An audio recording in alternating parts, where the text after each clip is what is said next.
Hello, and welcome back to Bimbler's Ironman Challenge, where a decidedly average gamer tries to make Albion Online even harder than he really should. Okay, so as you can see, I'm making progress towards the next goal that I have for the Ironman series, and that's to buy my premium. I've made about 1,000,000 silver, which it's surprisingly that's quite an achievement, because it has been very slow going. Where virtually the only way you can make money is the silver you pick up from mobs in random dungeons. So 1,000,000 silver. I've been doing probably about 20 dungeons a day over the last 4 or 5 days, and that's got me up to 1,000,000. It's good progress, but as you can see, it's incredibly slow.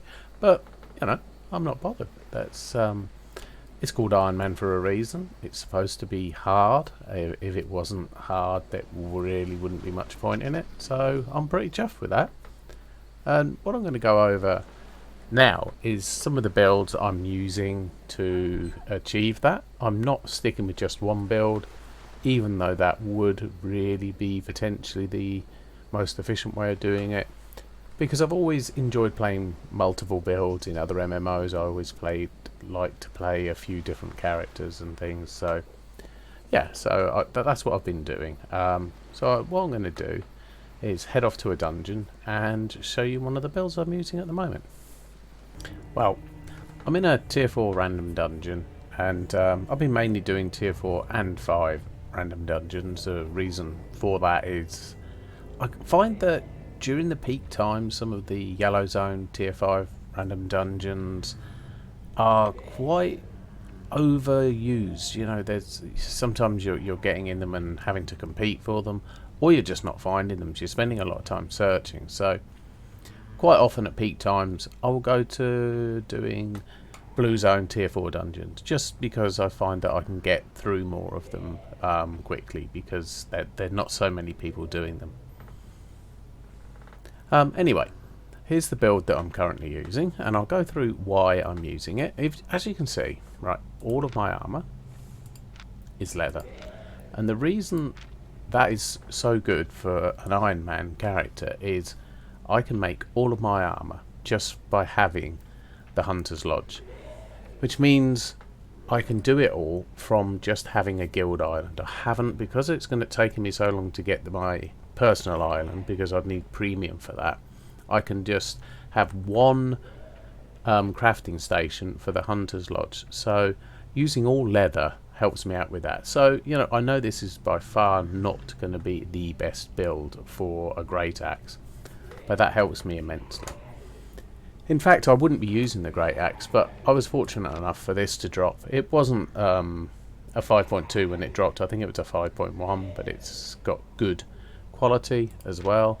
So obviously when that dropped, I decided I might as well use this. So if you are doing an Ironman and you get a great axe drop, I would definitely recommend to try this build out.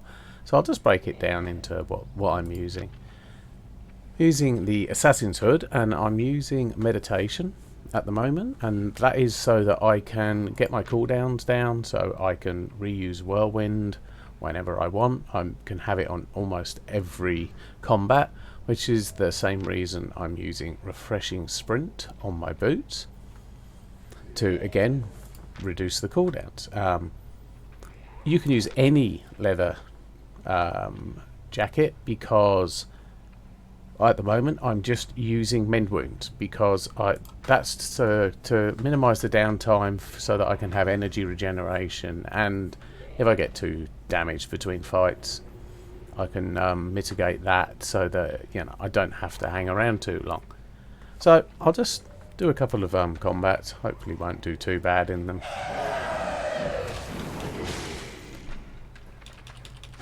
Don't always use Whirlwind if there's these minor mobs, because they go down pretty quick.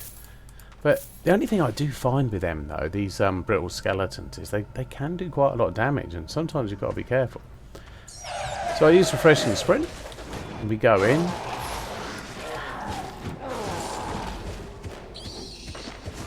And yeah, as you can see, using Whirlwind on the Great Axe you just wreck everything. So we can now use meditation. So now we can use the mend wounds, get our power up to maximum again, and then everything's ready to go again. We've got whirlwind, we've got everything ready to kill the next mobs. And as you can see, we kill them really fast. We've got refreshing sprint now, which now refreshes our meditation. And now we have everything back up again. So that's the basic idea behind this build and how you can operate it. Obviously I could have probably gone into the room a bit more and pulled some more mobs. I just wanted to give a general impression of how this build works. So that's one build that I'm using. What I should do is put some of the other equipment on in a moment and show you the other builds I'm using and explain why I'm using that. Now this is my one-handed dagger build, which is pretty good as well, because one-handed dagger can also be built in the Hunter's Lodge, so that's in a way better than the Great Axe, although on this occasion I am using cloth sandals. The reason is for energy regeneration, because I could use energy regen on the head, so if you did want to use leather boots you could swap these, but it's nice having the meditation, because one of the things about one-handed daggers is Bloodthirsty Blade is just so powerful that you want to be able to use it as often as possible, so you really want that cooldown reduction. Probably not the be-all and end-all if you did just choose to use leather shoes, but that's the reason I've made this decision. I'll just show you how it works in combat. You use your E and you use your Bloodthirsty Blades, and then you use haste. And while you do that, I mean, look, you just delete things. You do so much damage because you swing your weapon in auto attack so fast. So in that case, you know, Bloodthirsty Blade, if you have a look, you heal yourself for the damage that you inflict extra, but you're also inflicting extra because your auto attack speed is up by 60% and your damage by a further 20%. So when you have haste and Bloodthirsty Blade together at the same time, you really do put out some very impressive damage, and you can make most of this yourself. Also the torch you can make at the Hunter's Lodge, so theoretically you could make all of it if you swapped the boots for a leather boot and didn't have the meditation, or had some other, maybe a better cloak for power regeneration. So this is one of the other builds I'm using, and for single target damage it's absolutely brilliant. It's probably about the best, I would say. So this is another good build for an Ironman because it's cheap to make, easy to make, and it's very powerful. So that's the reason I'm using that one. Okay, right, we'll move on in a minute to the other build that I've been using, which is a little bit different, but I shall show you that shortly. This is my nature staff build, where I'm using the one-handed nature staff in conjunction with the torch. It's very similar, in fact, to the loadout for the one-handed dagger, for similar reasons. You use your thorns for damage, and you use the haste again, similar to a one-handed dagger, to buff your attack speed to get the most out of the thorn damage, which is the basic idea behind it. And then meditation, you can get the thorns, you get the haste back up as quickly as possible. Also, you have to make sure you're careful when you use this Circle of Life, which will do damage in a very large radius, and also root players and mobs. But you have to make sure you have I think it's 3, is it? Yeah, at least 3 thorns. So you can't use that to do damage unless you have 3 thorns. So yeah, this is the one-handed nature build, and I'll just show you how it plays. So you make sure you got your thorns up, and then you do the haste.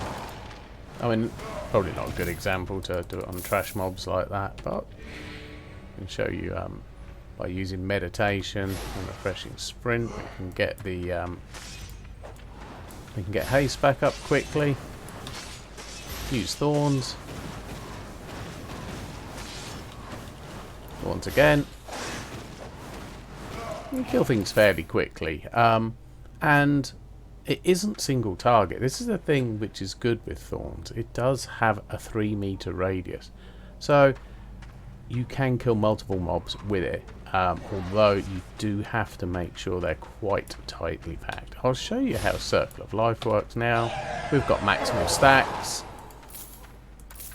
so it inflicts that damage. As you can see, 258 magical damage and a 2.3 second root. So that's kind of how that works. Also, while you've got thorns active, you will reflect damage as well.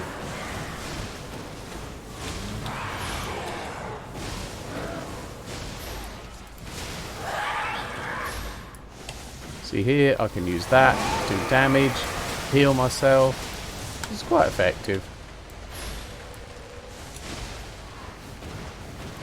You still do reasonable damage even when haste is down, but with the use of refreshing sprint and meditation, it's not down very much. So I found this quite a good build, and it's very cheap and easy to make. These can all be made in the Hunter's Lodge, every single piece, so you don't need to worry about energy regeneration, because when you use Revitalize, you also regenerate energy. So it's quite a self-sufficient build.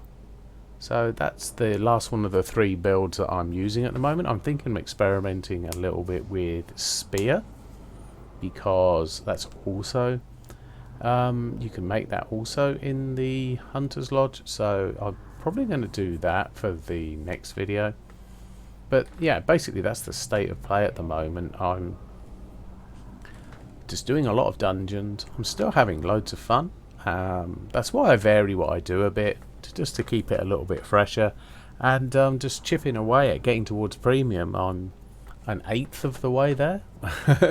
So it is going to take a considerable amount of time, but I'm not going to focus on that solely in a mindset, because I think that'll just lead to being frustrated. So I'm just going to enjoy what I'm doing, trying different builds out that I can make in the Hunter's Lodge, and with some drops. You know, if I get nice drops, I'm going to use them.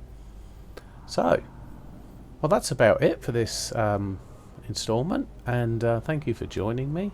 I hope you enjoyed it. If you did, please leave a thumbs up or subscribe. That would be great. If you have any comments on the builds and whether you think you could improve them, anything I'm doing wrong, that would be great.